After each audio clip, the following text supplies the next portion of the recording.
Question number ये जून का 2025 से पूछा गया है, जस्ट रिसेंटली पूछा गया है 7B में 7 मार्क्स के लिए पूछा गया है। ठीक है, लीजिए जो क्वेश्चन है हर एक बार आता है। For the MJK Limited has the following balance sheet and the income statement informations। Balance sheet दे रखा है, equity capital, debenture, retained earning, current liabilities, fix assets और करंट एसेट्स। इनकम स्टेटमेंट में सेल्स दे रखा है 3,40,000। ऑपरेटिंग एक्सपेंस इंक्लूडिंग 55,000 डेप्रिसिएशन, ये चीज़ ध्यान देना है। डेप्रिसिएशन आपका फिक्स कॉस्ट है, बाकी आपका वेरिएबल कॉस्ट है। ईबीआईटी दे रखा है, interest, earning before tax, tax EAT, earning after tax. पूछा क्या है, बोलता है you have to determine the degree of operating leverage, financial leverage and combined leverage at the current sales level. मतलब अभी के लेवल पे आपको ओएलएफएलसीएल कैलकुलेट करना है। फिर बोलता है if all operating expenses other than depreciation are variable cost. ये बोलता है नहीं बोलता, फिर भी तुमको पता है ना, फिक्स कॉस्ट, डेप्रिसिएशन आपका फिक्स कॉस्ट होता है, बाकी आपका वेरिएबल कॉस्ट होता है।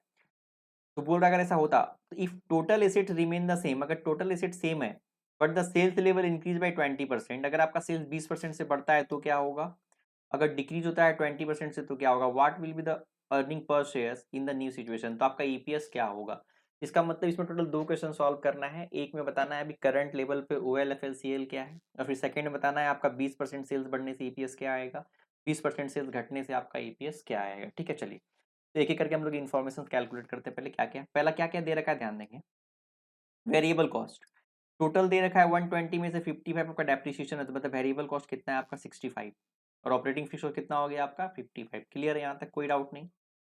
वेरिएबल कॉस्ट रेशियो निकाल लेंगे, क्योंकि जब हम 10% से उसको 20% से बढ़ाएंगे और घटाएंगे, तो सेल्स तो दिया हुआ है मेरा, तो वेरिएबल कॉस्ट निकालने के लिए हमको वेरिएबल कॉस्ट रेशियो की जरूरत पड़ेगा। तो वेरिएबल कॉस्ट रेशियो हम कैलकुलेट कर लिए, variable cost upon sales into 100।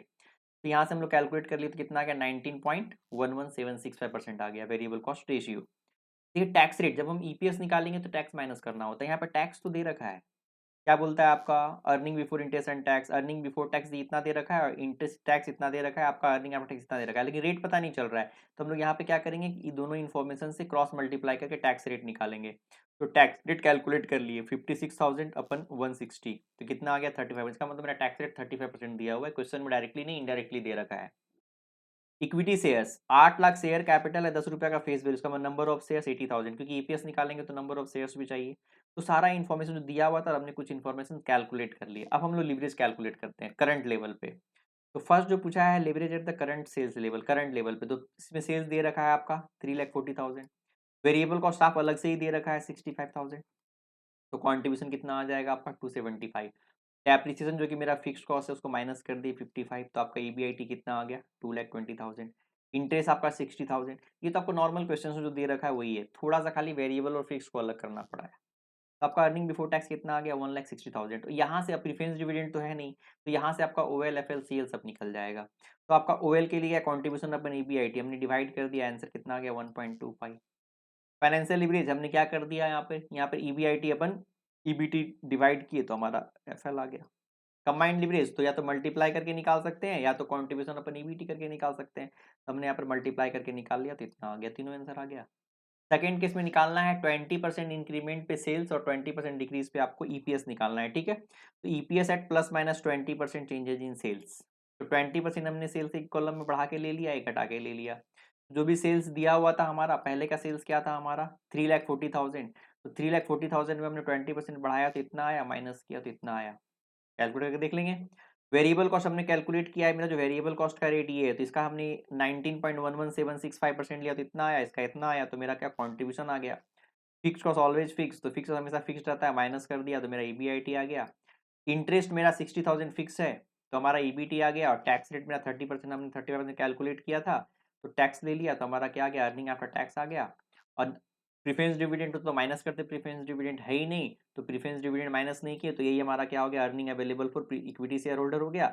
Number of share से हमने जब डिवाइड कर दिया तो ईपीएस आ गया। तो हमारा पहला ईपीएस कितना है 1.75 और 0.85। तो फाइनल आंसर हमारा क्या, अगर फाइनल आंसर बोला जाए तो फर्स्ट केस में मेरा ओएल कितना है 1.25, फाइनेंशियल लिवरेज 1.375, कंबाइंड लिवरेज मेरा 1.71875।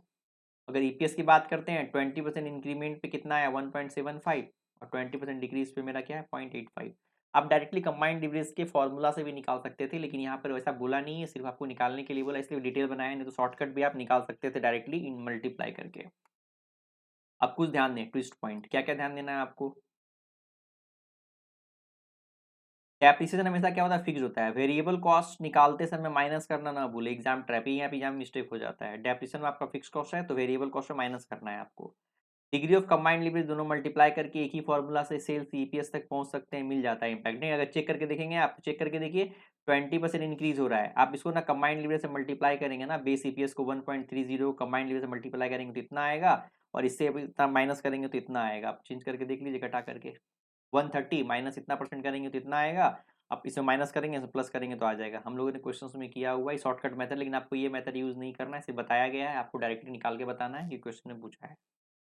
डिग्री ऑफ ऑपरेटिंग लीवरेज हमेशा एक आता है, ठीक है, ये हमेशा ग्रेटर देन 1 रहेगा, इंटरेस्ट का लेवरेज होता है। डिग्री ऑफ ऑपरेटिंग यह ध्यान रखना है, सिर्फ पॉजिटिव केस में निकालते हैं, अगर नेगेटिव केस हो गया तो क्या कर देंगे आप, नॉट मीनिंगफुल, या सब में बार बार बता रहे हैं। पॉजिटिव आएगा तभी आंसर निकलेगा, नेगेटिव आएगा तो आंसर नहीं निकलेगा। इस क्वेश्चन में यहाँ पर कोई प्रॉब्लम नहीं हुआ आप लोगों को, अच्छे समझ में आ गया। चलिए नेक्स्ट क्वेश्चन करते हैं हम लोग।